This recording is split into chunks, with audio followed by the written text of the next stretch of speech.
Hello, I'm John Adams, editor of Digital Photo, and in this video lesson we're going to find out how we can make brilliant pop art. All you need is a simple snap, even one taken with on-camera flash, that's absolutely fine, and then we'll discover how you can turn them into an icon, a cultural icon of their age. It's a brilliant technique, and it's one that everybody loves. Doesn't matter if people are young or old, they will love being turned into Andy Warhol style pop art. So let's find out how it's done. Well, here's our starting point. We've got a picture here, and to turn this into pop art we need to bring up the layers palette on screen. So to do that, whether you're in Photoshop or in Elements, just go up to the window menu and choose layers from the list, and your layers palette will pop up on screen. Now what we need is the adjustment layer icon, which is down at the bottom of the palette. It's the half black half white circle. Click on it and from the list choose threshold. You may not have come across this one before, but that's okay. Here it is, the threshold adjustment layer. What it does, it simplifies an image and shows you where the brightest parts and the darkest parts are. So we can see the brightest part just there, and we can see the darkest part. If we go right the way across, the darkest part is just there and there. So that's what threshold does. So how do we use it creatively? Well, the great thing is it kind of posterizes into black and white. So it gives us a pure black and pure white bitmap image. And what we need to do is control the threshold slider for various parts of the image to get kind of a line art effect, which is the basis of pop art. Now, we can't get everything at once. You can see if we get highlights in the hair, we can't also get any eye detail. If we get eye detail, we lose the hair and we don't have enough mouth detail. If we get the mouth detail, we lose the eye detail and the hair detail. So what we need to do is make sort of 2, 3 or maybe 4 threshold adjustments and blend them all together to get the perfect basis for our pop art effect. So what we're going to do with this first adjustment layer is we're going to just work on the hair highlights. So we move the slider across to the left until we've got a good result on the hair. Now I think about 40 is good. Yeah, 39 we have, and we've got some decent hair highlights running across. That's all we need for this particular one. So we'll close that one down or click OK to it, depending on the version you're in. You'll need to click OK in anything prior to Photoshop CS4 or Elements 8. So we get that out the way, and then we're going to make another one. So click on the background again, adjustment layer, threshold, and this time we want to get the detail in the eyes. And we're not far off there. Let me just try and adjust it slightly. That's too light. That's too dark. Somewhere between the two, about, I think, 134 on this particular image. We're just looking at the best kind of compromise that gives us some nice detail in the eyes. Once you've got that, click OK or close down the adjustment layer, and then what we need to do is make sure we're bringing out the hair highlights. So what we're going to do is pick up a brush now. So we get the brush tool, and this mask that's joined onto our threshold adjustment layer, that's what we're going to use. We're going to make sure we've got a hard brush, so hold down Shift and hit the right square brackets key. Brush size about 300, and then just paint away. You can see there we can bring back those hair highlights. That's maybe too much there. I've taken too much detail out, so I'm just going to swap to white. So hit X to swap to white. We can paint that back in. That's the beauty of this mask. And you can see what's happening in the layers palette there. If we hit X again, we go back to black. Wherever we paint black, we mask out that detail. If we hit X and paint white, we bring it back. So we want to get the best kind of compromise that works well. That looks okay there. Then we just need to come around here just to get that hair detail in. That's the sort of thing. Bit of detail down at the bottom as well, and some here. That looks about right, and a little bit of the top there as well. That's good. Yeah, I'm happy with that. Doesn't need to be too accurate. This is pop art after all, and you'll see in your layers palette the mask looks something like this, and that's about right. That's all we need. Now we've got eye detail and we've got hair highlight detail, so we're happy. Next up, we need to get some mouth detail because there's simply not enough there at the moment. So what we're going to do is click on the background layer again and click the adjustment layer icon and create yet another threshold adjustment layer. Now this time we're just going to be looking at the mouth, so we need to set that up, slide it across, and I think that's too much. Bring it back. I think about 152 looks okay on this image. We go, yeah, that's not enough. That's to, yeah, 152 I think is the best compromise of all the thresholds available to me. That looks pretty good there. Close down that adjustment layer or click OK to it. And now, of course, we need to mask out all the other areas so the mouth and that little bit of nose comes through well. So make sure you've got your brush again. Your black is a foreground colour. We take out the top. Take out the eyes because we've already worked on the detail there. There we go. And now all we need to leave is a bit of chin and a bit of mouth in there. That should do the trick.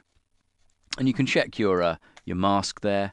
We should have black surrounding it and just the mouth left alone. I've got to watch that nose line, so I'm just going to go back to white and just put that back in.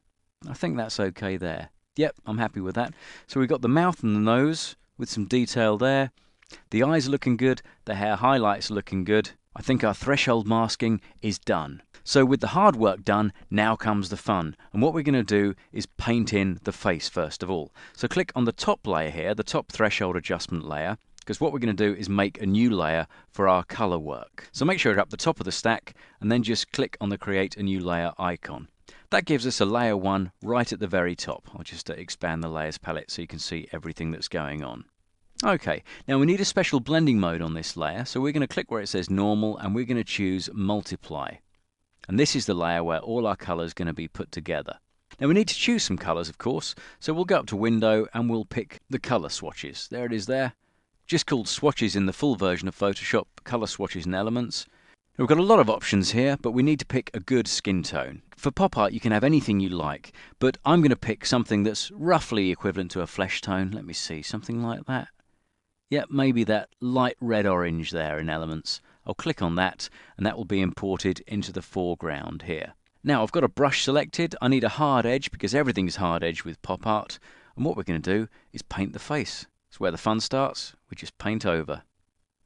There we go. You can go a little bit over the line. It doesn't matter too much. Make sure we get the neck done. Around there. I've gone straight through the mouth, so that's okay, and I've gone straight through the eye as well. We'll address that in a short while. That's the sort of thing, and just paint over. It's great fun doing pop art work. Don't worry about any white lines or gaps you leave, that's all part of the effect.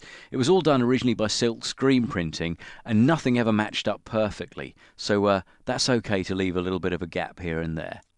Right, with that done, we're going to use white now to sort out the teeth and the eyes. So I need to zoom in a bit, just pick up my zoom tool. I'll go in on the eyes first, and I need to get a white colour. So let's pick the pure white. We need quite a small brush size for this, so that's too big. Left square bracket key to take down the brush size. That looks about right there at 50 pixels. Then we just paint through the eye like so. That's the sort of thing. And then the other one. Looks all right. Then, of course, the teeth. We need to do them as well. Let's just go round the teeth. That's it. Good splurge of colour. Once we've done that, we need a hair colour. Now I'm going to go for a gaudy yellow on the hair because I can. So I'll pick the yellow, scroll down a bit. We need to just get a bigger brush size. Right square bracket key, and we can just paint yellow into that section. I'm just going to come back to full screen. I don't need too much detail and accuracy for the hair. That's the kind of thing. And we just paint in our hair detail wherever we want it to go. I'll jog my mouse a bit there, but not to worry. If you do make a bit of a colossal error like that, you can just pick up the eraser tool and rub it out. That's the kind of thing. Just make sure everything's got a hard edge to it. There we go, that's all right. Get the brush, back to yellow, and we're just painting the hair detail there. That's a bit more hair there, a bit more there, and I guess down here as well. That looks pretty good. So we've got the face, we've got the hair, we've got the eyes and teeth done. What we need to do now are the lips and background with an appropriate colour. So we're going to pick a bright gaudy red for the lips, and we need to zoom in pretty tight so we can see exactly what we're doing. So zoom tool, in on the mouth there. There we go. Now, I've got no guide to follow here, and this is probably going to go wrong if I try and just busk it going freehand. So what I'm going to do is switch off the eye icons on these threshold layers, and that will reveal the original image underneath. So I can use this as a guide for my red paint. So I'll get my brush now. I've got red selected already. I need quite a small brush size for this one. And I just need to paint round the lips.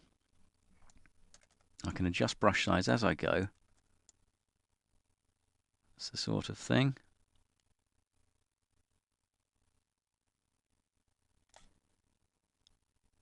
Something like that.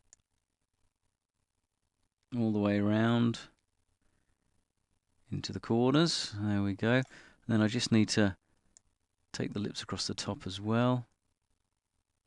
I think that's about right. Looks a bit of a straight line there. We'll just correct that. There we go.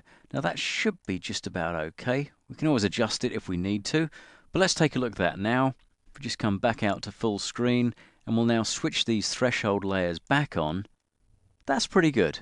Yeah, I'm happy with that. And now I'm going to paint the background in the same way using the same colour. We don't want too big a colour palette when we're making pop art. So I'm going to use that same red for the background as well. So that's nice and easy to do. We've got the red, we just need a bigger brush. Increase the brush size and just slap it into the background. Take a little bit of care around the edge. Again, the odd white patch doesn't matter too much. There we go. I'm using quite a large brush for this, but no matter. It's all going on. And of course, if any paint errors occur, you can just repaint them. That's the sort of thing, and we'll run that right the way down here as well. Great, so there's our pop art job. I've gone over the yellow a bit too much there, but that's easy to fix. All I need to do is pick up the yellow I used again, and I can just run over it. There we go. So anything that goes wrong is really, really easy to fix. And there's some fantastic pop art. Maybe that bit should be red as well. That's a bit of background, so we'll just drop back to red and just paint that bit in. And you can see that it's looking absolutely fantastic. I'm just going to tidy up that edge a little bit. Not too much. There we go, leave a little bit of white. And the job is a good one. There's our fabulous bit of pop art. And all that remains is to flatten the image. So once you're happy with the way everything has gone together, all you've got to do is pop up to Layer in the menu bar and choose Flatten Image. And that will crunch all your layers down into one single layer. So that's how you make fabulous pop art. But of course there's lots you can do once you've created your basic image, such as turn them into a pop art grid, 3 in a row or perhaps 4 or even 6 images, all laced together into a pop art presentation. Let's see how we do that. Right, well the first thing is we need to make 4 copies. Let's say we're going to make a 2x2 grid of pop art. We need to make 4 copies of this. Let's just get rid of the swatches because we don't need those. Let's pull them away, close them down. We're going to make 4 copy layers of this background. So Control J, Control J, Control J. There's our 4 layers. What we're now going to do is alter the size of our canvas. So I'm just going to change our default colours, or change 2 default colours of black as foreground, white as background. Then what I'm going to do is going to go up to Image, Resize and Canvas Size. That brings up this dialog box. Now I'm going to tick relative and I'm going to change width and height to %, because they're the units we want to use. The anchor box I'm going to put in the top left corner, then I'm going to put 100 in width and 100 in height. What that means is, because relative is ticked, it means I'm going to increase the size of the canvas by 100% that way and by 100% that way, which will make it 4 times the size. Canvas extension color, I'm going to use background as that's the standard thing. I've set white as the background there. So I click OK, and then if I double click the hand tool, we'll see the whole thing. There we have our big canvas. All I need to do now is arrange my 4 layers into a grid so they all work, and then I'm going to change the colours of the background and the lips on those 4 layers. So let's get going. We need the Move tool selected. What I'm going to do is make sure that Auto Select Layer is not picked in the options bar. I don't want that selected, so I'm going to make sure that isn't ticked, the Auto Select Layer box. So we're going to start with layer 1 copy. That should do the trick. We're just going to drag that out and move it to the top right. Now to change the colours of the background and the lips, I'm going to use the Magic Wand tool. So we click on the Magic Wand, and then what I need to do in the options bar, tolerance is fine at 32, Anti-alias is fine as well, but what I need to do is make sure that contiguous is switched off, and I need to make sure that sampled all layers is switched off as well. So untick contiguous and sample all layers, and then making sure that layer 1 copy is selected, we just click once on the background. And what that should do is take in all of the red color from the background on that particular layer. Just remember to untick those 2 boxes, have a tolerance of about 32, click once on the color and you'll select it. What we now need to do is open up the hue saturation palette. Shortcut for that in Photoshop or Elements is Ctrl and U. So hit that, and then all we need to do is move the hue slider to get whatever color we like. Now I think a bright blue is good, so I've got a hue of -111. That's not important, you can go for any color you want. Just make sure it's nice and bold. Once that's done, click OK, then hit Ctrl and D to get rid of the marching ants. That's our first layer done. Now we move on to our next one. So we pick up our Move tool, select another layer, and we're going to move that into place as well. So we move that down, that'll do the trick. Then we do the same thing, magic wand, making sure that layer is selected, click once on the background. That'll pick up all of our color. Ctrl and U to open up the hue sat palette, and now we need a different color. Maybe a nice pink would be good. Yeah, something like that's good. So I've got a hue of -43, click OK to that. Ctrl and D to deselect that. Then there's just one more to do, so we click on the layer 1 copy to, then we get our Move tool, and we simply need to shift it into position down in the bottom right. Once we're there, it's time for the magic wand. Pick that up, click once on the background. And now I think a gaudy green would be good, so Ctrl and U to open the hue saturation palette. And then slide it to the right to get that nice green color. +104 in this example. Click OK to that, hit Ctrl and D, and there is your image grid of 4 great pop art things. We've got some continuity, the skin tone's the same color, the hair is the same color, but where we've got that nice traditional classic pop art feel is in changing the lip and background color. And I think you'll agree that's a fantastic look and well worth doing. So take a snap of the kids or the family or your friends and then transform them into a wonderful piece of 60s pop art.